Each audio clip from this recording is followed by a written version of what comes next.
Okay, Reek and Sheikh, episode 3. Episode 3, baby. That's Yeah. that was that That's was good a enough. that was. Good All right. enough. Good enough. All So right. what are we starting with? Man United, your favorite team? Oh my God, bro. Man United. I don't understand what's going on with this club, bro. Man United loses to Brentford 4-0. The 35 minutes into the second half, it's already 4-0. Again, Yes. the same problems. De Gea can't play with his feet. De Gea does one of the biggest mistakes in the first half, where he just lets it slide through his hands. People say De Gea is a shot stopper, but I don't see any shots being stopped like that. Shot stopper by occupation. Honestly, like not even by occupation. Like, I don't even think he's a shot stopper anymore after what had happened right there. See, I would love to bet De Gea with you, but at this point, I feel like we're beyond individual mistakes with Man United. Let's put individual mistakes aside. As a coach, you bring in Eric Ten Hag, correct? Eric Correct. Ten Hag is in charge of the signings. So when you bring in the signing of Lisandro Martinez, a 5'9" center back that is not physical, that is not fast, that can't play with his. He's allegedly he could play with his feet, but he's honestly like he's very weak on the ball. He's not as He's good as people think he make him he's out to be. Eric Garcia. He's Eric Garcia 2.0. Forget Eric Garcia, man. At least Eric Garcia is a body. Like the third goal, man. Ben Mee literally just leaned on Lisandro Martinez. That's all he did. He Have leaned you on watched him and Eric just. Garcia play? Well, I don't know what body you're talking about, bro. I don't know, man. Like that third goal kind of pissed me off because like I'm looking at it and I'm like, okay, the ball is flying very slowly from a corner, and Lisandro Martinez is trying to cover it, and Ben Mee could see the ball clearly. All Ben Mee was doing was he didn't even jump. All he did was lean on Lisandro Martinez and head it in. That's it. That's all Yeah. that happened. Took the easier option. I respect it. He didn't have to jump. He didn't have any pressure. Lisandro tried to trip him up. Nothing worked. Nothing at all was going to stop Ben Mee from scoring that game. So what you're saying is Lissandro and Trent Alexander-Arnold believe in the same school of defending. Honestly, I honestly like listen, Alexander Arnold. Like it's different with Arnold. At It's least he dumb gives you mistakes. something Yeah, at offensive. least he gives you something offensively. Exactly. Plus, it's dumb mistakes with Arnold. Like you could fix those as time goes by. With Martinez, what are you doing? Like, how is that gonna? How are you gonna defend in the Premier League like that? I don't I know. don't know. Maybe it's just an adjustment period. Maybe he sucks as a player. I'm leaning towards the latter. But with Man United right now, it's embarrassing. I mean, it's embarrassing because we can highlight individual mistakes. We can talk about how De Gea isn't a good goalkeeper anymore. We can talk about how Ronaldo's past his prime by a lot. We could talk about how they didn't bring in enough signings for Eric. I mean, what did you bring in? Ericsson, They Lissandro brought in they brought in Lisandro. They brought in Ericsson. on a free transfer. On a free, okay, that's cool. I respect that. You brought back Donny Van de Beek and you brought back Martial. I've yet to see Martial. Van de Beek is consistently he's been putting him in the final 5 minutes of the game. Why are you doing the same thing? Like the definition of insanity is doing doing the same thing, expecting different results. What Eric Ten Hag is doing right now is he's putting the same lineup. All he did was probably change Ronaldo, and he changed Ericsson for Fred. But these are Or the sorry, players he has. for Tommy. Like, what do you want? What do you want to do? Look, it's beyond players. I agree with you. As a whole team, as a squad, they don't really play for each other. How do you go 4-0 down against Brentford in the first 35 Yeah, minutes? the culture is garbage. You know what? It wasn't in Old Trafford as well. No, it wasn't. It was at Brentford. Oh, so some decency. Yeah. I mean, not even really. Like, are we really gonna say something like Man United should be beating these teams? Oh, for sure. But at this point, Not get smacked 4-0 like it was nothing. yeah, and really, it could have been 5 or 6 easy, if we're being honest. Realistically, it could have easily been 5 or 6. And the thing, and I guess that's what's going to happen with Man United if they're going to continue with Tyrion Lannister as their center back. So it's looking very bad. Like, you have Varane. I really think you should keep Varane starting. And it's not going to get easier. I mean, we're going to get to Liverpool later, but it's not going to get easier. Do they still have Eric Bailly? I really don't think they do. They might have Eric Bailly. I honestly don't know. Eric Bailly was fit the mold of a good defender. I don't know what happened. I think they gave him like the Umtiti treatment at Barcelona. No, I think Eric Bailly just doesn't add. Like, he rushes a lot. As for a defender, you need to be composed. No, he still plays on the team. He rushes a lot to challenges, so you need to be a bit more composed as a defender, especially right now in the Premier League. And Eric Bailly doesn't give you that. If I'm United, I could use some of that. There's a lot of walking around going on. You need some more rushing. Balance out this team, damn it. You need something, man. You need something. Honestly, it's sad seeing Man United like this. Yeah, I think all in all, I do think Eric is going to be able to fix the culture. I think it's going to take some time. Like, I think it'll take at least a couple of seasons until you see them like competitive, like not even competing for first place, just competitive, like competing for top 4 again. It'll take him a couple of seasons just to build that culture, that foundation at the club. But what's worrisome is that they don't bring in the players. I don't know if it's they don't want to spend the money or just players don't want to go there. Period. I don't think it's the players anymore. I really don't think we could use that cop out as the players are just bad or they need better players. Man United has been spending money in the transfer market. They've been getting in players. They've been paying astronomical wages, and yet they still can't get it done. So you got one of the two problems. You either can't recruit, or you can't put these players together, and your recruiting is so bad that at this point, like, you have players like Eriksen and Bruno Fernandes and Ronaldo coming in. Ronaldo doesn't want to be at the club. Eriksen, I honestly feel bad for Eriksen because what is he going to do to you when you have Lissandro and Varane and Maguire missing basic? Like, okay, when you want to play at the back, it's basic for Eriksen at least. You get the ball from De Gea. Maguire and Lissandro need to spread out so you'll be open enough to accept a pass. What happened was he got the ball from De Gea. He was already pressured, and these two looked at him like he was like, what the hell's going on? Like, Eriksen goes up front, gets the ball taken away from him, tries to block it, but it's too little, too late. That's okay. But when you say that it's not a player's issue, I disagree because of this fact. It's not that it's not a player's issue. I think it's more, okay, you've been trying to get the right players and nothing has worked. So your recruitment is terrible. That's one thing Ralph Ragnick had over most managers. When you signed him, you wanted him as director of football. You don't want him as a manager. But you plugged him into that position, and now he's gone, and you don't have a director of football to take care of the transfers. Okay, you're right about the whole recruitment aspect. But what I was trying to say is that you should be able to beat Brighton or Brentford with the players that you do have. Like, okay, you're not winning the league with these players, but you should be able to beat that team or at least be competitive against that team. You have the talent. But the reason I still bring up the player issue is because it's at this point it's not about talent. You need to clean house in order to build a culture from scratch. You need to get mindsets out the locker room.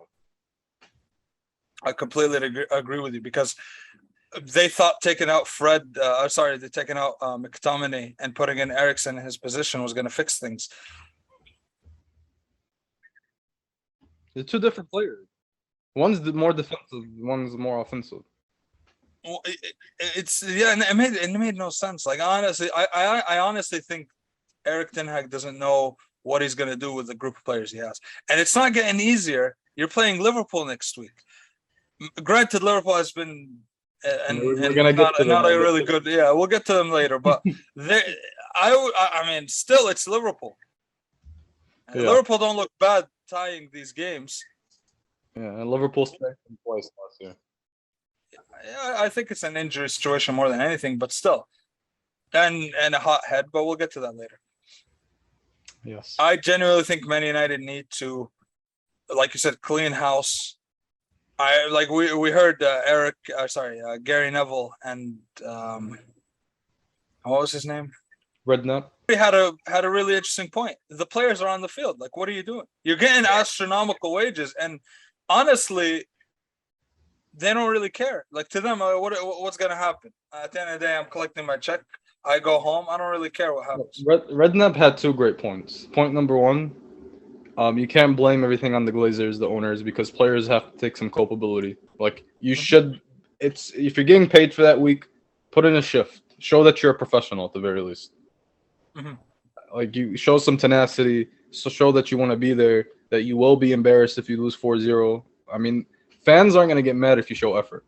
Of course, results are the most important thing, but when effort's there, you're not going to have this outrage after every Man United game that you're having right now. Point number two, also look the man in the face when you're talking to him. Very, very good point. Like, Gary Neville, I get it. But look the man in the face. I mean, speaking of looking people in the face, Conte needs to learn a thing or two about looking people in the face when they're shaking hands at the end of the game. Yeah, was this the WWE this week, or were we watching the Premier League? I don't understand what was going on. I loved every minute of it. Honestly, we haven't Entertainment. seen this. Yeah, we haven't seen this since Poch and Mourinho era, where Chelsea and Tottenham were just fighting on the field. They were fighting for every. I mean, honestly, hats off to Tottenham. They scraped the end of the barrel and got a point out of this. But whoever, depending on who you ask, nudge, wink, wink, nudge, nudge, Chelsea fans, they would say that those 2 goals shouldn't have counted. But at the end of the day, it's a draw, and they got a point out of it. And at the end of the day, it's a draw. But also, I kind of feel for Chelsea, especially at that first goal. I mean, was that the one when the foul occurred? With Kai Havertz, yeah. Yeah, like, and not only was it a foul, Richarlison is offside. I mean, the ball, okay, he doesn't touch the ball, but he's in an offside position. The ball's going right past him. I mean, by the definition of the book, my understanding is that you got to call that offside. Especially when there's a lot of bad officiating that game. Also, don't forget, there was that hair pulling by Romero in the corner right before the corner that had the game winner, where he literally just grabs Cucurella and just slams him to the ground. Like, both those goals, honestly, are like, realistically, they shouldn't have counted. Like, hey, I'm neither a Chelsea fan nor a Spurs fan, but like, realistically, looking at that, like, those 2 goals shouldn't have counted. No, it really shouldn't. I mean, all in all, as a neutral, great game to watch. So much action going on. So I'm glad that the goals counted as a neutral fan, just for entertainment purposes. But I completely understand if you're Tuchel or a Chelsea fan, why you would be mad the next day or right after the game. Yeah, honestly, I want to highlight Koulibaly's dominance. Monster of a goal as well. Monster of a. Like, I mean, you don't see strikers finish like that. Yeah, you know what's funny is he had a chance before that goal and a chance after in a similar situation where he could have, homeboy could have hat tricked goals. Imagine. Like that. I actually think they upgraded from Rudiger. I think he's a better player than Rudiger. Oh, look. I heard that a lot coming in, where Rudiger was supposed to come, or sorry, Koulibaly was supposed to replace Rudiger. You have somebody to replace. Like, people don't really respect Koulibaly so much. Like, Koulibaly is one of the top 5 defenders in the world. Like, put some respect on Koulibaly's name. Like, yeah, he was supposed to be, like, I remember when Man United wanted him, they were willing to pay 80 mil for him. Yeah, and Napoli were like, give me 100 mil and you'll take him. And even then, or 90 or whatever it was. And that wasn't enough for Koulibaly. And Man United thought that, you know what, we're going to take Harry Maguire with 80 mil because he's better. Of course, because that's obviously the better decision to make. Yeah, exactly. We're still waiting for Maguire's breakout season. Hey, we pray it's 2023. But Koulibaly is a dominant defender, yeah. Yeah, and you basically said paraphrase what I was about to say, which is he was the hottest commodity on the market a few years ago, and it was like for 2 seasons running. Man United and a lot of teams, Barcelona, a lot of teams wanted him.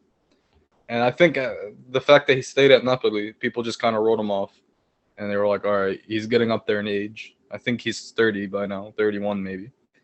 Yeah. And at that point, in world of football, like especially as a center defender, you're gonna lose the hype. But seeing him with Chelsea next to another guy who's a timeless wonder in Thiago Silva Hmm. is like showing me potentially the best center back pairing in the Premier League. Honestly, that's another point. Thiago Silva is what, 36, 37 years old. One of the best defenders still to this day, one-on-one in the Premier League. Smart, just smart, fundamentally Genius. sound. Yeah, the Yeah, guy technician. honestly, I respect like that duo is going to be very interesting this year. Like I don't think anybody is better to them center back to center. Like that center back duo, I don't think anyone's better. Chelsea just plays great. Like as a team, like they could have easily dominated Tottenham in that first half, but it's the same issue, different season. You don't have a number 9. And I mean, judging by Timo Werner and Lukaku's performance over the weekend, you tend to agree with this number 9 curse that's happening with Chelsea since back in the day. Yeah. Nothing is working with them. Nothing at all is working.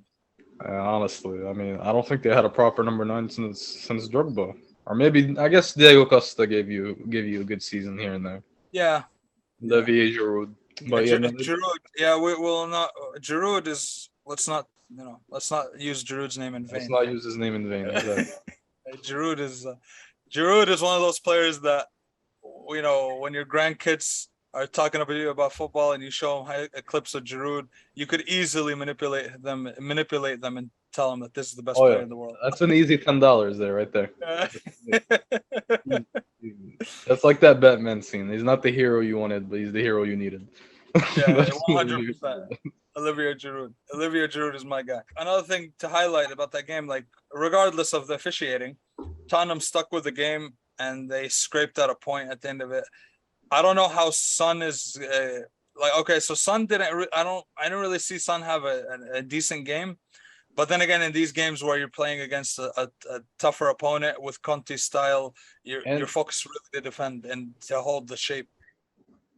And the world-class coach. I mean, Tuchel's a technician. Like Tuchel's got his tactics 100% right. Like he had Son in the pocket. But True. Yeah, like and that's why you love these type of matches, because it's like a 3D chess match. 2 great coaches, world-class players on the field. By far the game of the season so far. Yeah, and hey, that's what you're gonna get. I mean, honestly, in week 2, you get that kind of excitement. It's the Premier League is fire this year. Yeah. Oh yeah. And Tottenham basically showed you that they're the antithesis of what Man United is. They don't have all of the talent in the world, but they'll fight until death in that Tottenham team. And that's what you got to respect what Antonio Conte brings to the table. Okay, you have arguably 2 or 3 world-class players on the team. Sure, fair play. But you have no business being in that game with Chelsea all the way until the end, coming back like that. Like, Chelsea dominated the first half. But Chelsea also have, just as a better squad, as a better unit, Chelsea moves more, their moves are way more synchronized than Tottenham is. And they're very, very good when they have the pressure on Chelsea. Yeah. That's one thing I really respect with Chelsea. It's like whenever you feel like, okay, this is a game where they're gonna drop it, they outperform their rivals and they actually get something out of it. It's sad to see that they only got out of it with a point, but honestly, hats off to Conte keep sticking to the game, even though, as we said, the officiating was terrible. But hey, that's neither here nor there right now. I really respect the effort that the game that Tottenham gave you. Oh yeah, beauty of the game. Moving on to Arsenal. How do you think of Arsenal? Arsenal is to me is a surprise of the Premier League season so far. They've turned it around. I mean, they're competing in every game. They look super dangerous, at least in possession. And I think they're going to compete for top 4. Like I think they could snag that 4th spot easily this year. Yeah, with Man United looking the way they are, I don't see. Seeing Chelsea might actually give you something, but if Liverpool continues to play like this, it's going to be bad for them. Top 4 is going to be up for grabs here and there. But Arsenal, honestly, Gabriel Jesus, just what a monster game. 2 goals, 2 assists. Proving himself. He's showing he's not a byproduct. He's not a byproduct of Man City. Yeah, and I mean Man City, they don't really miss him. Let's be realistic about this. They don't miss him at all. No. But how good of a team do you have where you lose Sterling, you lose Jesus, you lose Zinchenko. Nothing happened to the team. So Nothing happened to the team. that's what happens when you have a well-oiled machine and a lot of money in the bank. A lot of money. Hey, honestly, I respect Man City about that. Like, yeah, they used to be the money team. Oh, they're still a money heavyweight, but at least they know they have a plan. They brought in a I manager mean, that had a plan. so is Man United, but you're gonna tell me Man United and Man City are in the same stratosphere right now? That's what I'm saying. Like that was the example I was gonna use. Here's another team had a lot of money, can splurge on players, but had no direction. And Yeah. then there you go. You got a bankrupt company in Man United. A future bankrupt company. Yeah, on the way. One more 4-0 result from bankruptcy. Yeah. I mean, going back to the Arsenal game, they really showed you the fight. Like, they were down 2-0. They were up 2-0.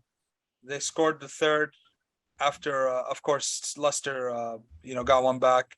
Leicester made it 3-2, and they still fought for that win. And honestly, they looked really good. There's a few hiccups here and there. Salabia had a mistake, but I think that with time, as the season goes on, Arsenal will be more tuned and more playing like a unit Yeah. compared to a Man And- United. And side Again, note, we want to a side note as well. This is the first time in a long time that I'm actually really excited to see the Tottenham versus Arsenal derby. Oh yeah, honestly, since a while. Well, since the Wenger days. Yeah, I mean, think about because in the Pochettino days, they were clearly better than Arsenal, Yeah. and the Wenger dominated them, but vice versa. And now it seems like they're both close in momentum, like they're both on the come up. Also, Man City won 4-0 without using Haaland. That's a team that plays on autopilot basically. They could just show up and win 2-0. A well-oiled machine. I really respect how fluid their football is, and honestly, the best thing that happened to them was them losing in the Community Shield, because Guardiola used that and got them focused. Like they're all in tune. This is a funny thing, a funny part in the game. There was this Foden chance that he missed in the first half where he could have squared it to Haaland, and basically Haaland started to get mad. And when Guardiola was asked about that, he was like, "Well, they're not used to a solid number 9, and right now that they have a solid number 9, there's gonna take an adjustment period to get used to a number 9 in the middle where you could just square the ball to, and he just does the finishing and all that." So hearing Guardiola say that, hey, the Premier League better watch out. The world better watch out. It's about to. They're about to break some records this year. How about Barcelona? What you think about that game? Barcelona. Barcelona, darkness, my old friend. Why do we want to stick to Sergio Busquets? Who is Busquets' replacement? Tell De me. Jong, 100% No. De Jong. By far the best sub in the whole game, but he's not Busquets' replacement. He should play alongside Busquets, but he's not his direct replacement. I don't agree with you. I really think that Busquets had in my opinion, had the worst performance in the game against Rayo Vallecano. Elaborate. Yeah, Busquets wasn't he wasn't there physically. He wasn't there in the midfield. They were getting dominated in the midfield. With Gavi also, Gavi wasn't helping at all either. I think he was the only physical presence out of the three in the midfield. Pedri gets bullied because his body's not mature yet. He's a good technically, but his body's not mature yet. Gavi didn't give you anything technically, and he was getting bullied off the ball. Yeah, I didn't like Busquets' performance in the game. There was a few where Rayo Vallecano would counterattack, and he was too slow to keep up with the midfield or the defense. The Rayo's attack, Barca's defense. I don't think you're gonna go far using Busquets in the team. I really don't. I agree with you in the midfield that the midfield looked lethargic and not nearly athletic enough. But I don't think you have a direct replacement if you still want to play with possession for Busquets. I would leave Busquets on the field, but De Jong has to be a starter after this week 1 game. I mean, you don't have to know a lot about soccer to realize the man was by far the best player in that midfield in the second half. He's the only guy who could actually pick up the ball, dribble past someone, and take you to the 18-yard box, the opposing 18-yard box. The whole first half, they're attacking on the wings. Nothing's through the middle. Yeah, and honestly, I think with De Jong, it's because of the transfer rumors, the transfer saga that he has right now. We still don't know if he's going to stay in Barcelona or if he's going to leave. That's influencing Xavi's decision to keep him on the bench. But if it was really up to me, I wouldn't start Busquets. I wouldn't start Araujo in games like this on the right. Like Araujo, it gives you more as a center back in these games than as a right back. And they still haven't registered Kondi, so I don't know how it's going to be. Whenever they register Kondi, I think Kondi is going to slot into that right back position. If I'm Xavi, I want Kondi and I want Araujo as my starting two center backs. And I think for a right back, I'd have to play with the formation. Maybe it's time to change the back four. Maybe take a page out of the Premier League's book, and when you're attacking offensively, use a back three. I think they tried that in preseason a couple of times, and it might work. It might really work, and that's what it looks like when they're going up to attack. But I think like today against Rayo Vallecano, it was more offensive. They were lacking a little. They were like Rafinha still needs time to adjust to the Premier League, to the Liga. My bad. Lewandowski needs time to adjust as well. But I thought that when you brought Lewandowski in, you would see. But then again, we're overreacting. This is overreaction Monday. But realistically, Lewandowski should be putting in some of those chances that was getting in the game. And but I didn't see him having any clear-cut chances. Like I think if Barcelona would have gotten one goal, everything would have changed. Gameplay would have opened up. You would have started to see clear chances for Lewandowski. Then I would have judged them upon that. But everything, they were just pressured. The whole Real Vallecano had no respect for Barcelona. They were high pressing them since minute one. Yeah, and that's again, this is where Busquets kind of you'd want him to control the tempo, but he's very he's unathletic to keep up with the pace. I mean, okay. One of us hates Busquets. I don't know who. It's not. I don't hate the guy, but on the contrary, I love the guy. But he's getting old, and honestly, Barcelona needs some youth. And right now, my starting 11 would be Stegen. Maybe we had to keep Alba because no one's going to replace. No one right now is replacing Alba. But I wouldn't. I would have Christensen, Araujo, and Kondi on the side if Kondi is registered, of course. And if I could keep De Jong, I'd have De Jong, Gavi, or De Jong, Kessie, and Pedri in the midfield. I wouldn't have this Gavi Busquets midfield. I mean, Gavi's good. He's still a young player, though. A lot of potential, a ton of potential for Gavi. But he's still young. He needs some time to develop. You can't put that pressure on him to start every game. To me, it's more his body needs to mature, and the same could be said for Pedri. But you're willing to take that risk with Pedri because of the upside he gives you offensively. Look, Pedri is one of the top midfielders in the world right now. At his age, with this body that you're talking about right now. At his age, Pedri, I don't mind Pedri in the team. I think Gavi is a liability. If you're gonna keep Gavi or Pedri, I think you'd have to use one of them and not both. And it would be Pedri over Gavi, and then Gavi could come in as a sub if you need him. But I wouldn't put both of them in the game with Busquets. Like you have Polar, you have two young guys and old. Aging guy, like super young and an old Asian guy. You don't have a middle guy like a. That's what I'm saying. But see, out of the three, Busquets, the senior citizen, was the one who was fighting out of the three in midfield. I don't know. We were watching two different games. I didn't see much from Busquets, to be honest. I saw a lot of him in the number 6 for Rio Vallecano, who also put in a really good game. I can't remember his name, but they were going at it all game long, like tick for top. So okay, Busquets isn't what he was athletically. I think you mean number 8. I think you were talking about Torrejo. I'm talking about the guy who plays in the number 6 position. I don't know what number Yeah. But yeah, him and Busquets went at it all game long. Gavi and Pedri, the reason I'm focusing on them specifically athletically is because you had nothing to offer from the midfield attack for Barcelona. Like they could not hang on to a ball and dribble past the player just to break that first line of defense. Because if you break that first line of defense, a lot of things would have opened up for Barcelona. And I didn't see that happen until De Jong came onto the field. Again, De Jong, honestly, it's a shame what's happening with De Jong because I think he's one of the top up and coming players. I think he's he's hitting his prime as we speak. And De Jong is an engine that will move that midfield regardless of who's on the field with him.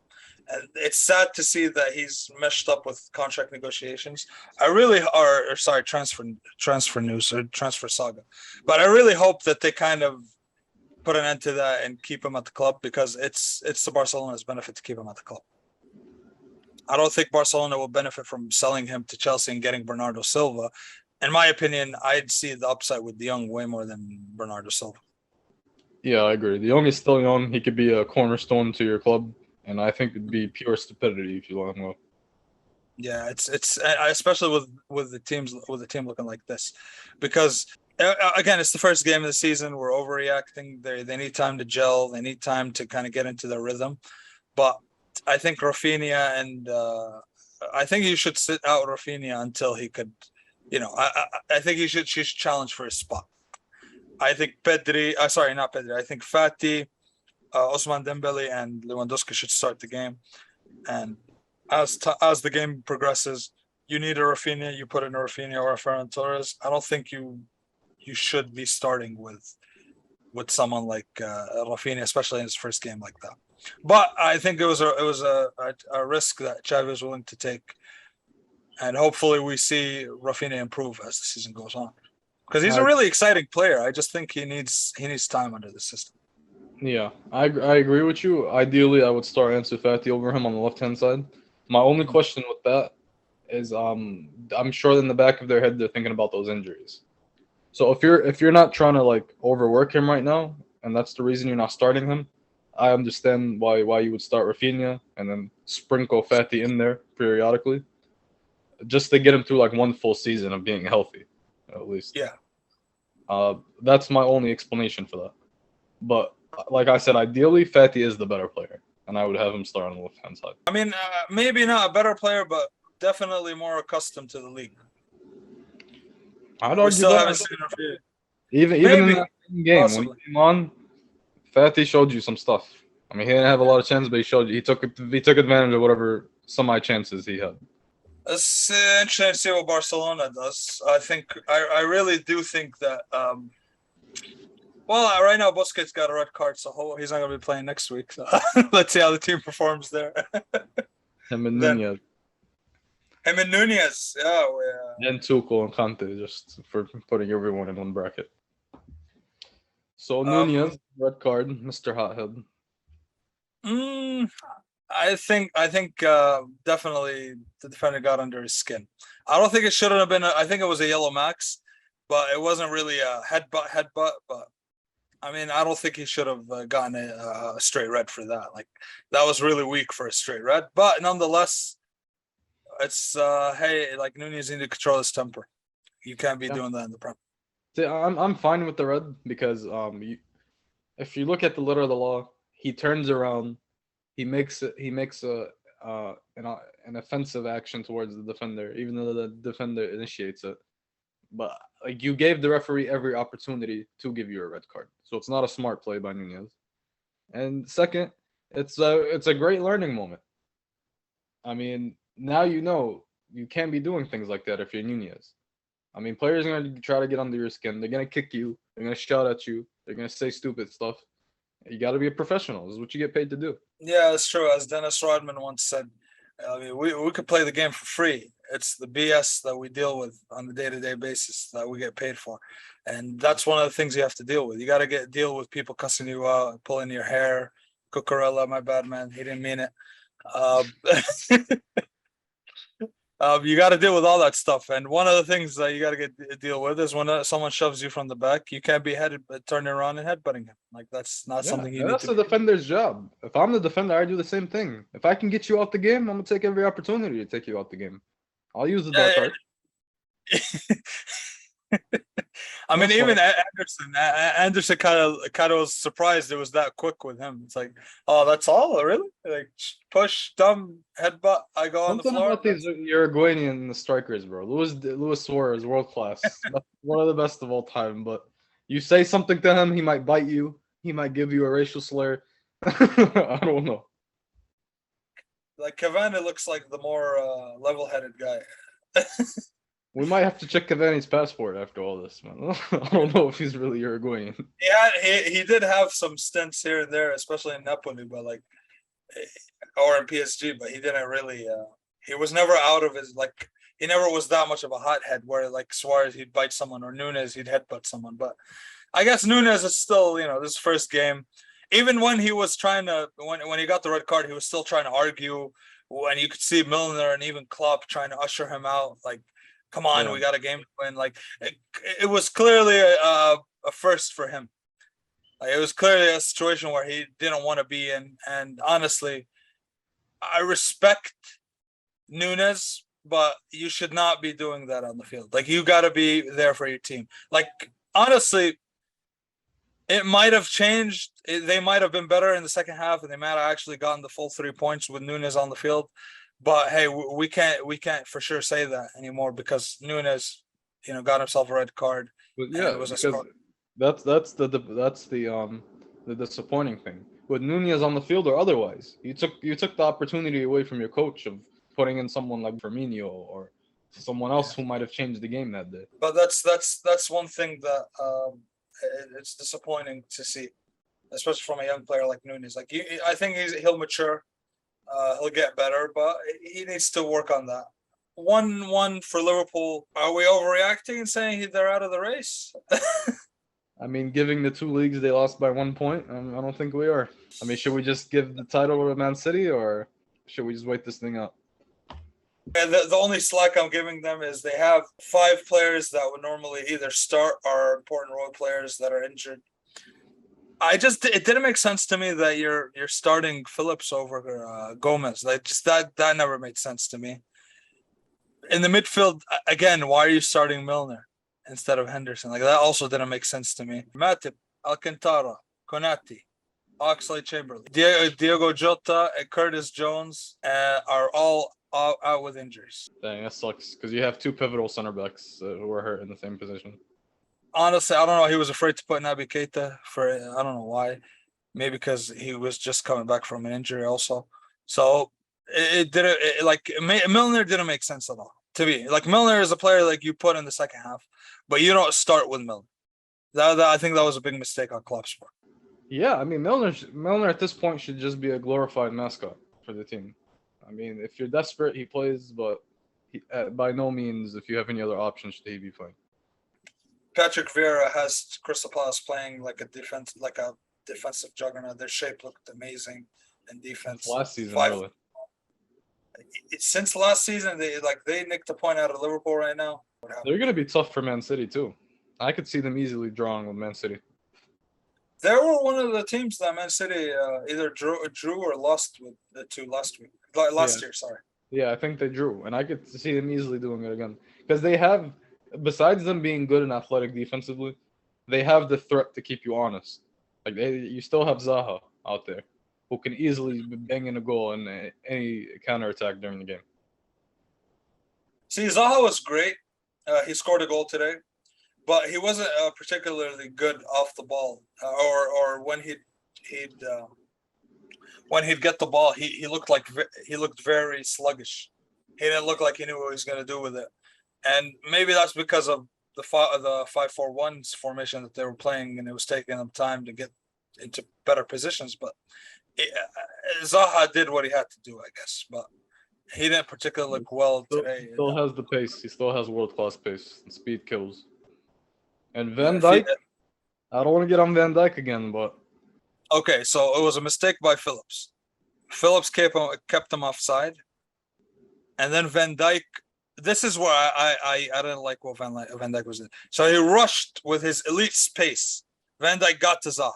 When he got to Zaha, you needed a slide tackle. That was the only thing you could have done that would have prevented the goal. You needed a slide tackle, and you didn't. Because I don't know what the issue with Van Dijk is with slide tackling, but that was where you needed to slide tackle to try to stop in a last ditch attempt to stop Zaha from scoring. That was what you needed. Like that's what was frustrating because you made it back.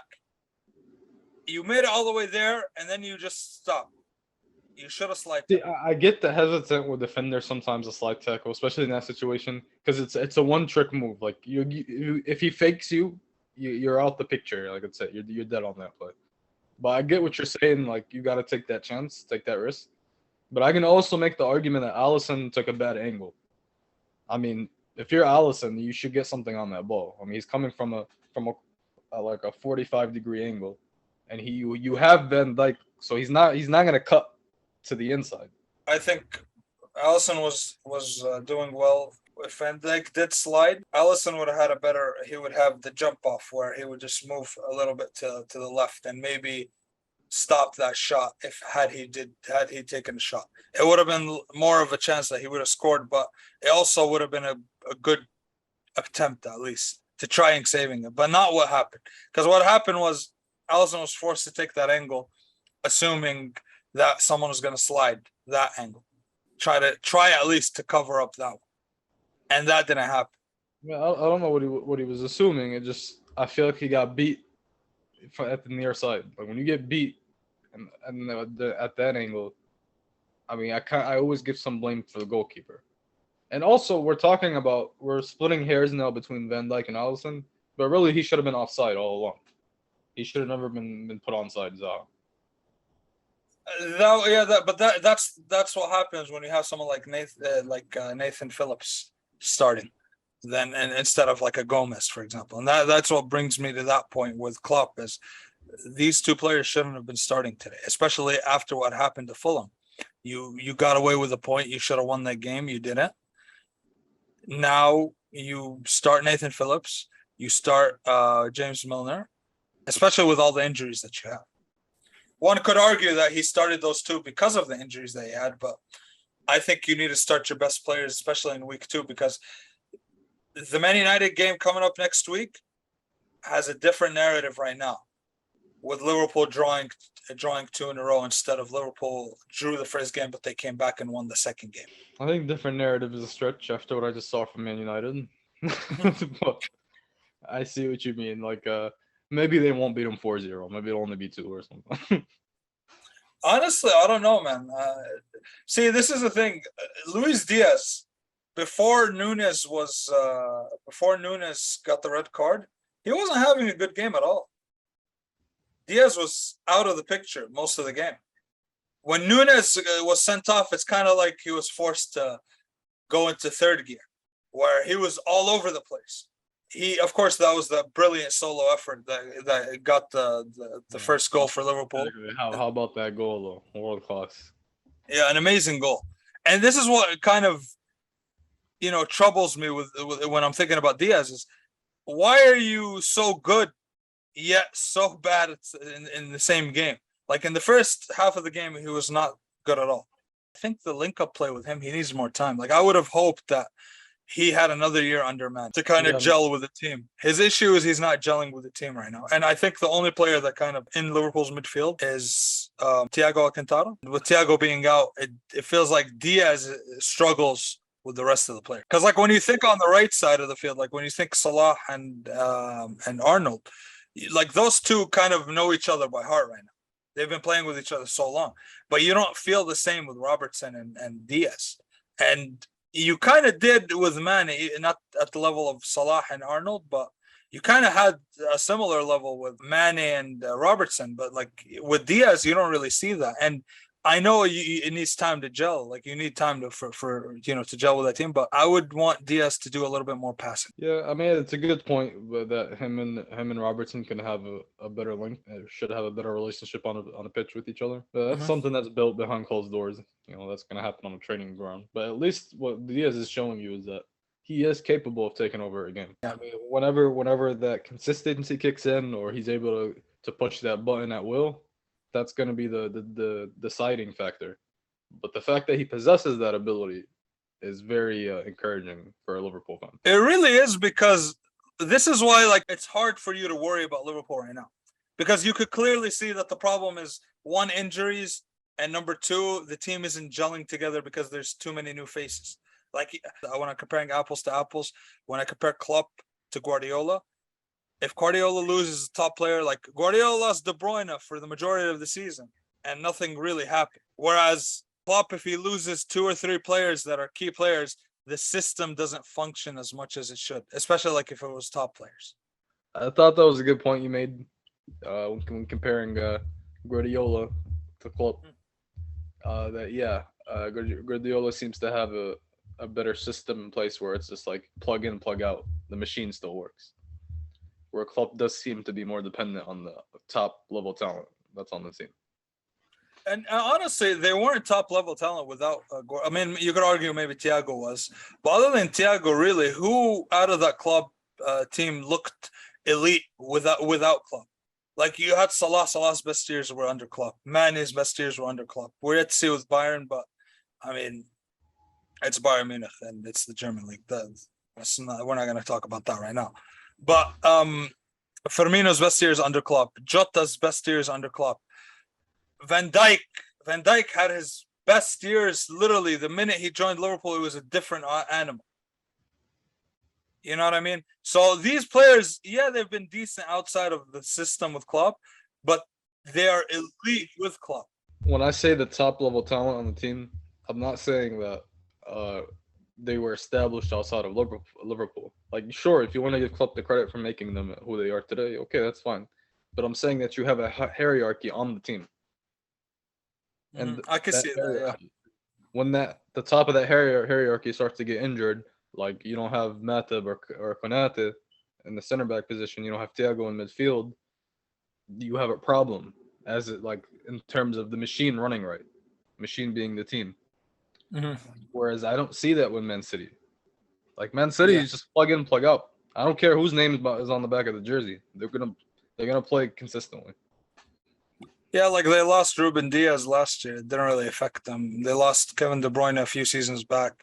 They're arguably their best player, Kevin De Bruyne, and it really did nothing. They still won the league. And that's the thing with Man City that you really do respect is they're not relying on one top player. And now they have that luxury with De Bruyne and Haaland, but and that's credit to Guardiola. That shows you how much of a genius the man is. Okay, you have the talent, you have the supply that you need, but you also have a world-class system in place. You clearly know what you're doing. I guess moving to the final point of before the final point of the day, Madrid came back and beat Almeria after trailing by 1 goal. Of course. Yeah, of course they do. It comes to show that winning out, Madrid always is going to pull out a result out of their act.